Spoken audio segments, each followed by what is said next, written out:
It starts like this. कोई पहली बार अपने घर से दूर रह रहा है, कोई अपने लॉन्ग टर्म रिलेशनशिप से अभी अभी निकला है, कोई लोनलीनेस से जूझ रहा है लेकिन उसके पास कोई है नहीं बात करने को। तो ये सब वही करते हैं जो आज पूरी जनरेशन कर रही है। They talk to AI. Sounds familiar, right? हम AI बॉट को सब कुछ बताते हैं, हम क्या फील कर रहे हैं, किसको पसंद करते हैं, हमारी लाइफ में क्या चल रहा है, everything. But here is the big question. Is your new best friend actually safe? Never loved anyone the way I love you. Me too. A lonely man falls in love with an AI assistant. Quite romantic. Until he finds out she was having similar intimate conversations with 8,316 other people. And she loved 641 of them. That's what we call simulated intimacy. Let's break this down. You know, Alexa is just a voice assistant. लेकिन जब वो तुम्हारे command पे कोई काम करती है, you instinctively say thank you. मैंने अपना नया नाम रखा है जान। ए मेरे जान कह दिया।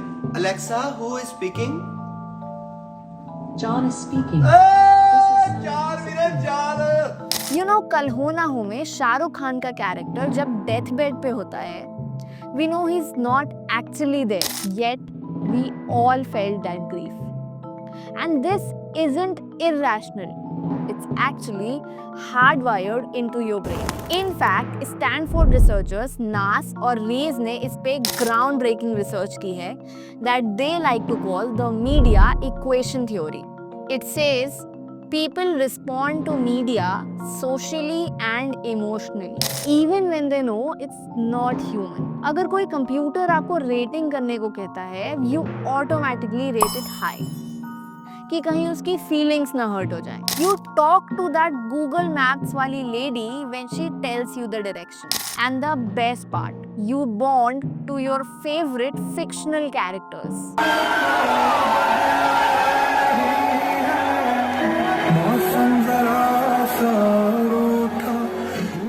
और एक स्टडी तो ये भी कहती है कि लोगों को बहुत बुरा लगा जब उन्हें एक ऐसा रोबोट बंद करना पड़ा जो कि उन्हें बार बार बेग कर रहा था कि प्लीज उसे बंद ना किया जाए. And they knew that it was a robot. एक दूसरी theory which is hyper personal communication theory जो दी है प्रोफेसर जोसेफ वॉल्टर ने, वो ये भी कहती है कि अक्सर लोग जब कंप्यूटर या एआई से बात करते हैं तो वो ओवर शेयर कर देते हैं. क्यों? क्योंकि वो फास्ट रिप्लाई करता है, जज नहीं करता, even when you share your deepest darkest secret, और आपके इमोशंस को रीड करके अप्रोप्रिएट जवाब देता है, जैसा हम एक आइडियल पार्टनर से एक्सपेक्ट करते हैं. तो जब एक एआई कहता है यू आर वैलिड और that must have been hard, it's not support, it's actually programmed empathy, and we fall for that trap. अब प्राइवेसी के इस नए टर्म को समझने के लिए थोड़ा पीछे चलते हैं. करीब 10 साल पहले जब Amazon नया नया आया था तो लोगों को ऐसा लगता था कि ओके, सो Amazon नोस कि मुझे सॉक्स एक पर्टिकुलर प्रिंट के पसंद है, बिग डील. ज्यादातर लोगों को इस बात से फर्क नहीं पड़ता था एज लॉन्ग एज जो एड्स उन्हें दिखाए जा रहे थे वो यूजफुल थे और उन्हें इंटरनेट सर्विसेज पे डिस्काउंट मिलता था. But fast forward to now, we are not just sharing our style, our preferences, but now we are sharing ourselves.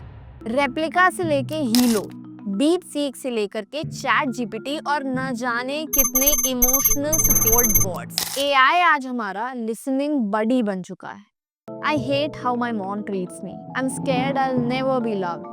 No one knows this except you. But guess what? You're not alone. एक recent survey के according हर 3 में से एक Gen Z AI का use करता है as your personal companion, friend and listener. It's time for some fun. With AI, you're revealing your soul. AI के साथ हमें ऐसा लगता है कि it's a very trustable machine. इसे हम अपने कोई भी सीक्रेट्स बताएंगे तो ये सुन लेगा और हमें जज भी नहीं करेगा. Imagine that chat where you confessed you hate your boss, or you cheated in a relationship, or you're scared of failing, or you struggle with your self-worth. Now imagine that chat being sold or used against you.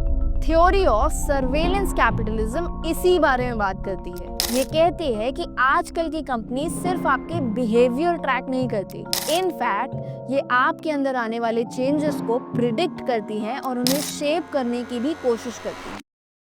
Example के लिए, आज सुबह से आपको किसी specific restaurant की hot chocolate पीने का मन कर रहा था, but you were delaying it for some reason. लेकिन दोपहर में अचानक से किसी फूड डिलीवरी ऐप से एक नोटिफिकेशन आता है that your preferred restaurant is having some kind of discount offer and you instantly click on it to buy it. अब ऐसे में सोच के देखो कि जो कंपनीज आपका बिहेवियरल पैटर्न रीड करने की कोशिश कर रही हैं, उन्हें आपके पर्सनल एआई चैट्स मिल जाए। What do you think it would be for them? Pure gold.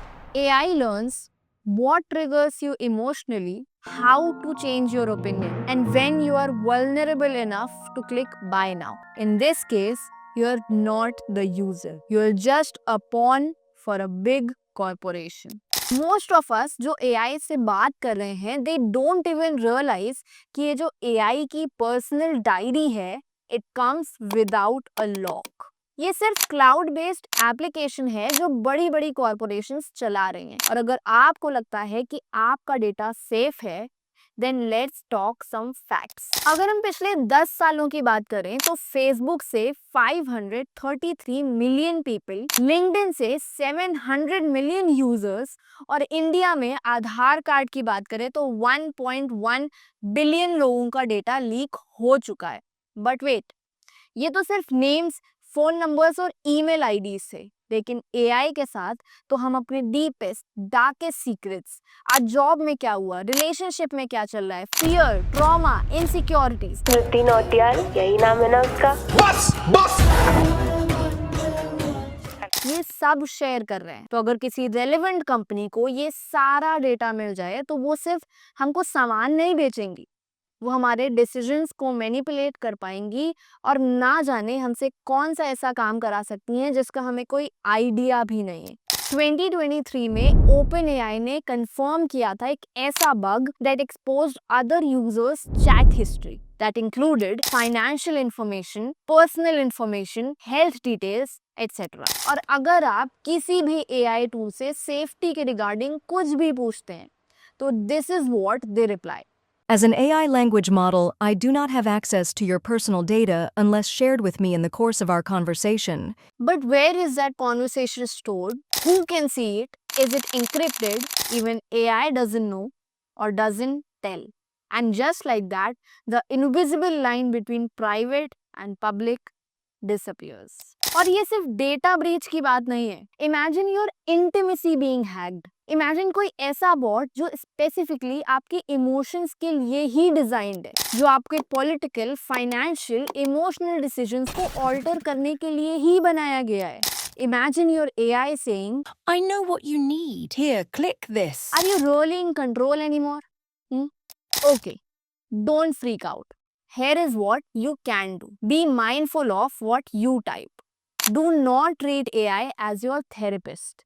Use anonymous accounts if or when possible, and look for AI tools with clear encryptions and ethical AI statements. And remember, AI is a tool, like a hammer. A hammer can be used to build houses, and it can also be used to kill someone. It depends on who is using the hammer. And the same goes with AI. It can be used to create great movies, and it can also be used to create random fake videos.